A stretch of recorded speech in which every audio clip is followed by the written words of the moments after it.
Hello, in front of me I've got Kia Niro.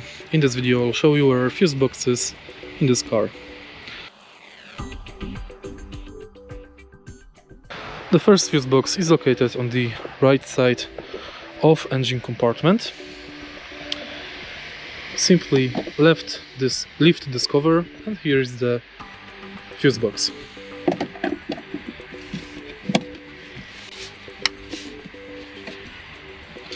The second fuse box is located under the steering wheel.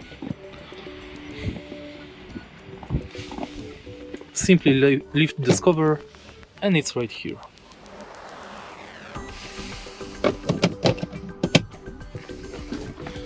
If you find this video helpful, please leave like, comment and subscribe.